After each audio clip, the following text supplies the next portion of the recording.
Hello guys, இந்த வீடியோவில் நம்ம எந்த கேள்வி பார்க்க போகிறோம்னு சொல்லிட்டு டைட்டில்லையும் போர்டிலையும் இருக்குது. ஸோ நம்ம கேள்விக்குள்ளே போவோம்.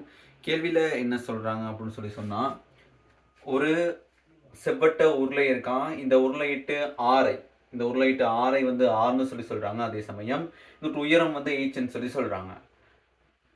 இன்னொரு தகவல் அதில் சொல்லியிருக்காங்க. என்னன்னு சொன்னால், இதுட்டு அடிப்பரப்பின் பரப்பளவுட்டு 4 மடங்கா இதுட்டு வளைபரப்பு அப்படின்னு சொல்கிறாங்க. அப்படி தானே? எனது உருளையின் வளைபரப்பின் பரப்பளவானது உருளையின் அடியின் பரப்பளவின் 4 மடங்கெனின் உருளையின் உயரம் h வந்து 6 மடங்குன்னு கேட்குறாங்க. என்ன அப்படிதான் அந்த கேள்வி மூவ் ஆகுது.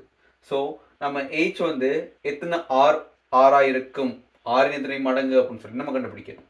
இவங்க ஒரு தகவல் கொடுக்குறாங்க. வளைபரப்பின் பரப்பளவு வந்து அடியின் பரப்பளவின் 4 மடங்குன்னு சொல்லிட்டு. ஸோ வளைபரப்பின் பரப்பளவுக்கு சமன்பாடு என்னவா இருக்கும்? வளைபரப்பின் பரப்பளவுக்கு சமன்பாடு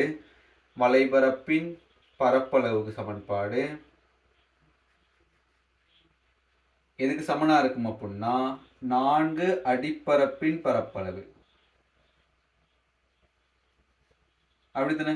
வளைபரப்பின் பரப்பளவுக்கு இந்த வளைபரப்புட்டு, அதாவது இந்த வட்டத்தொட்டு நீளம், இந்த வட்ட பகுதியோட நீளம் வந்து என்னவா இருக்கும்? 2πr இருக்கும். அதே நேரம் உயரம் h இருக்கும். அப்படித்தானே? அது வந்து எதுக்கு சமனா இருக்கும்? 4 தர அடியட்டு பரப்பளவு, அடிப்பரப்புட்டு பரப்புக்கு சமன்பாடு πr வர்க்கம். இப்ப சுருக்கணும்னு சொன்னா எக்ஸுக்கான தீர்வு நமக்கு என்ன செஞ்சிடும்? கிடைச்சிடும். நான் என்ன செய்யறேன்? இவங்க அவ்வளோ பிறையும் நான் இங்கிட்டு கொண்டு போறேன். அப்ப 4 πr வர்க்கத்தின் கீழ் 2πr இங்க வந்துருவாங்க. 2πr இங்க வந்துருவாங்க. இப்ப நம்ம சுருக்கணும்னு சொன்னா எப்படி சுருக்க போறோம்? இந்த பையும் வெட்டுப்பற்றும். இந்த 2ஐயும் 4ஐயும் சுருக்கினாங்க ஒரு முறை, 2 முறை.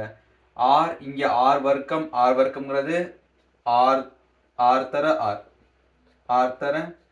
ஸோ நான் ஒரு ஆரை வெட்டினேன்னு சொன்னாக்க மிகுதி ஒரு ஆறு இருக்க போகுது. இப்போ ஹெச்சுக்கான தீர்வு நமக்கு கிடைக்கும். எவ்வளவு? 2r சொல்லிட்டு. ஸோ கேட்குற கேள்வி என்ன? உருளையின் உயரம் ஆரையின் எத்தனை மடங்குன்னு கேட்குறாங்க. ஆகவே நீங்கள் ஆன்சர் கொடுக்கணும் ஆரையின் 2 மடங்கு. இப்போ நீங்கள் ஆன்சர் கொடுத்துருப்பீங்கன்னு சொன்னாக்க உங்களுக்கான 2 புள்ளிகளும் என்ன செய்யும் இந்த கேள்விக்கு வழங்கப்படும். ஸோ இந்த கேள்வி உங்களுக்கு விளங்கியிருக்குன்னு சொல்லி நினைக்கிறேன். நம்ம அடுத்த கேள்வி சந்திப்போம். பாய்.